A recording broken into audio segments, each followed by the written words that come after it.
right. So, welcome back. Happy Monday for everybody. I hope you all had an amazing weekend. I hope your work over the weekend was a little easier, especially with hearing my voice. Trying to help you guys with lesson 8.5. But today let's just get started on 8.6. So in lesson 8.6, we are going to be still factoring, but now we're going to give a value higher than 1. It's not that bad. Honestly, it's the same exact steps, and you will see why on my video I added those 2 extra steps. If you don't remember, I will go over it right now.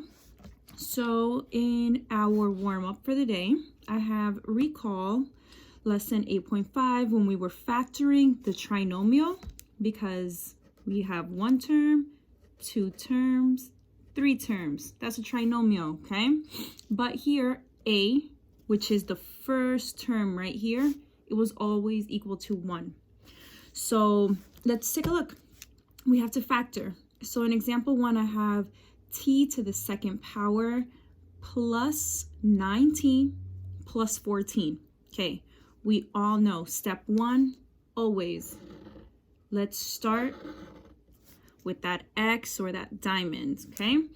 So we always check if it's in standard form. So I'm starting with my highest exponent being 2, then 1, then my constant has no variable, so I am in standard form. My next step is at the top of my diamond, I have A times C, okay? And at the bottom, vertically, I have the value of B. In this case, my A term is just 1. We know, or actually, let's not skip this step. It's going to be super important for lesson 8.6. My value of A is 1. My value of B here, B is my linear term, my second term. The coefficient is 9. And my last term, C, or constant here, is 14. Okay? Up here, 1 times 14 will always give me 14. And my value of B is just 9. Okay, so if you guys don't remember from this step, basically what I'm doing is I'm finding the factors of 14. Okay, so my easiest one is 1 times 14. But I could never add or subtract these 2 factors and get 9. So that's totally out of the question. Okay, my second factors are 2 and 7. Okay, so if I multiply 2 times 7, I do get 14, and 2 plus 7 does give me 9. So I found my 2 factors for this trinomial, okay? Next thing, remember, I asked you guys to put your factors in your empty columns or empty triangles, okay? The step that I added here was box in your first term, okay? Make these factors look like fractions. Bring this t. Remember what I said. In this step, the exponent, I don't care about the exponent, only for this step, okay? Then your t also goes here, okay? These fractions, we're going to make them into our factors. Factored form, remember. Okay, so here, my t is positive, so I have positive t. My 2 is positive, so it's plus 2, okay? Over here, my second binomial, t is positive, and that 7 is also positive. And that's your answer that was last week, okay? So if you have any questions on 8.5, please just continue emailing me like you guys have over the week. because today we do have to move forward. And as you guys can see in example 1, I added a different number here, okay? So same steps.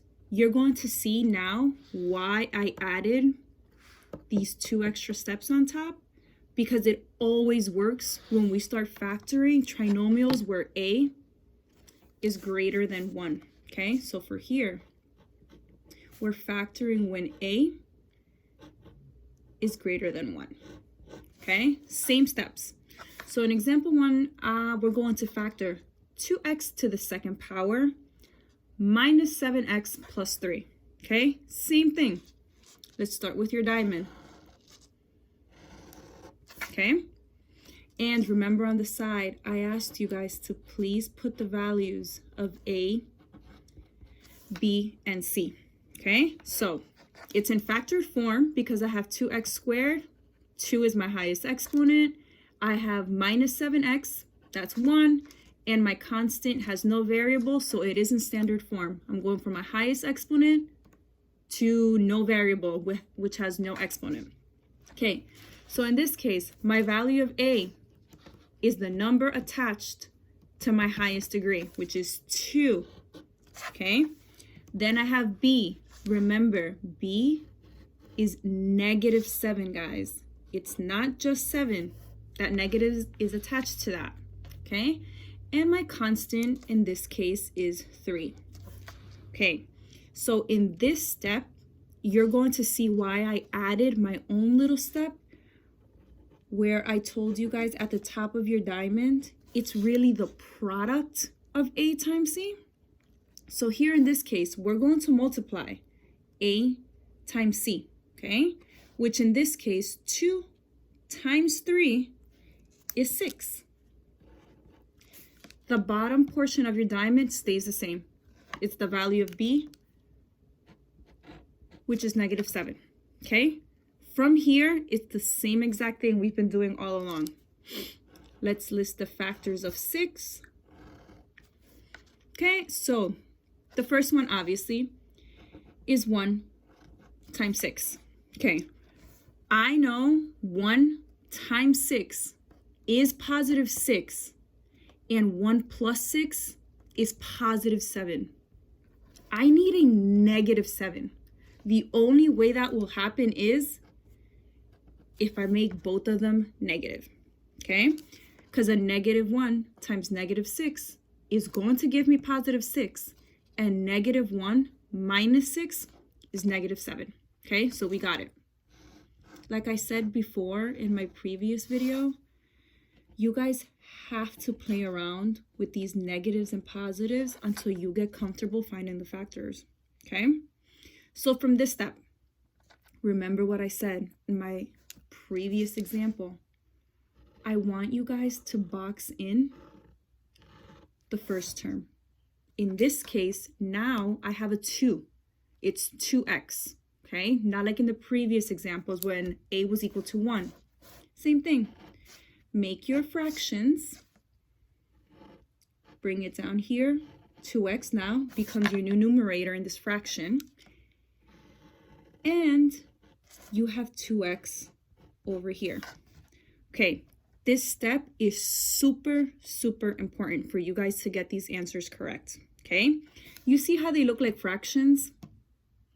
Can I simplify 2x over negative 1? I don't think so. No number goes into 2 and 1, okay? So we're going to leave this one the way it is. This one's simplified and correct. My next one though, I have 2x over negative 6. I know I can divide both of these by 2. So I have x over here and negative 3 down here. Now this is simplified, okay? From here,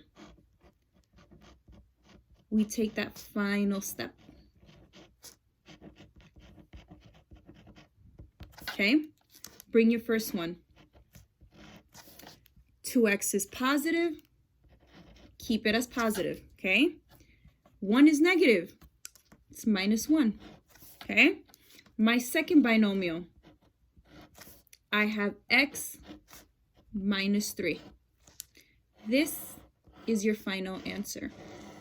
Okay, so why in 8.5 I introduced you putting these in fractions was specifically for when we start working with trinomials where a is greater than 1, because usually you're always going to have to simplify one of them, like this one in this case. Okay, if you gave me this answer, it would be incorrect because your binomial is not simplified.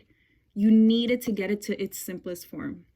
Okay, in the next video I will go over 4 more examples, but for now just try to take this all in, and I'll see you in a bit. Okay.